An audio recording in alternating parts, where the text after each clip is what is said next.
আমরা যখন স্লোগানে বলি লাখো শহীদের রক্ত আমাদের ধমনীতে, তখন আমরা কথার কথা বলি না বন্ধুরা। আমরা বিশ্বাস করি যারা এই ভূখণ্ডে সাম্যের স্বপ্ন দেখেছেন, তা তিতুমিরের আমল থেকে শুরু করে যারা ফকির সন্ন্যাসী বিদ্রোহ করেছেন, সেই মজনু শাহ ভবানী পাঠকদের আমল থেকে শুরু করে এই 2024 পর্যন্ত যারাই সেই লড়াই করেছেন, সেই লড়াইয়ের উত্তরাধিকার আমরা। কাজে বাংলাদেশকে একটি সাম্যমূলক ব্যবস্থা বানানোর জন্য আমাদের যে লড়াই, সেই লড়াই অব্যাহত থাকবে। বন্ধুরা, আপনারা জানেন প্রাইভেট বিশ্ববিদ্যালয়গুলোতে 15% ট্যাক্স দেওয়ার কথা উঠছে। এই 15% ট্যাক্সের আলাপ কেন আসছে? আমাদের দেশের যে আইন, 1992 সালের আইন এবং 2010 সালের আইন, দুটি অনুযায়ী প্রাইভেট বিশ্ববিদ্যালয়গুলো কোনোভাবেই আপনার লভ্যাংশের বিনিময়ে চালানো যাবে না। এই জন্য আপনারা দেখবেন প্রাইভেট ইউনিভার্সিটিগুলোতে কিন্তু স্টেক হোল্ডার বডি থাকে না, শেয়ার হোল্ডার বডি থাকে না, কি থাকে? ট্রাস্টি। কেন? কারণ হিসাব হচ্ছে এখান থেকে একটি পয়সাও আপনি পকেটগত করতে পারবেন না।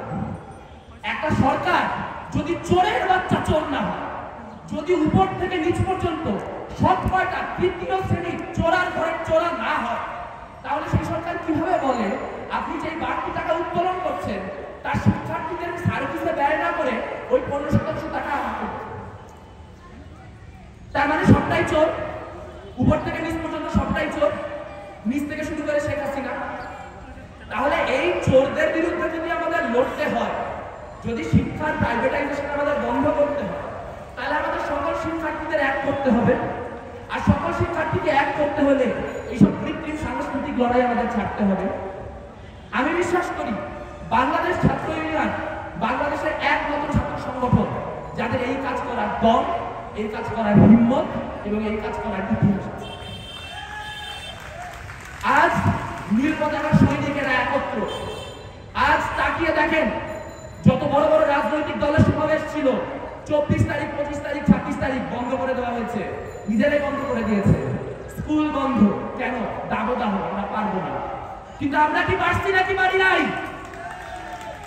আমরা কি পারছি নাকি পারি নাই? আমরা যেহেতু পারছি, সামনের দিকে আমরা আরো ঘোরতর ভাবে পারবো। আজকের যে বারুদ, সেই বারুদ এখান থেকে সারা বাংলাদেশে সঞ্চারিত হবে। আমরা সাম্প্রদায়িকতার বিরুদ্ধে, কৃত্রিম সাম্প্রদায়িক সংকট তৈরির চেষ্টার বিরুদ্ধে লড়ব, আমরা প্রাইভেটাইজেশনের বিরুদ্ধে লড়ব, আমরা যাবতীয় দুর্নীতির বিরুদ্ধে লড়ব, আমরা অগণতন্ত্রের বিরুদ্ধে লড়ব। এবং সেই লড়াই করার জন্য আমরা বাংলার পুরো শিক্ষার্থী সমাজকে একসঙ্গে করার যে সংগ্রাম, সেই সংগ্রামকে আরো জোরদার করব। বন্ধুরা, যে কথা বলে শেষ করতে চাই, অনেকে আমাদের মজা করে বলেন তোমরা কোন ছাত্র ইউনিয়ন? ছাত্র ইউনিয়ন কই? কোথায় ছাত্র ইউনিয়ন? তোমরাই কি ছাত্র ইউনিয়ন? আচ্ছা, ছাত্র ইউনিয়ন কয়টা আছে বলো তো? সেই নিন্দুকদের, সেই সমালোচকদের, সেই শ্লেষাত্মক বক্তাদের আজকে জানিয়ে দিতে চাই ছাত্র ইউনিয়ন কোথায়। দেখতে হলে এখানে এসে উপস্থিত হন। নীল পতাকার সৈনিকরা কোথায়? দেখতে হলে এখানে এসে উপস্থিত হন।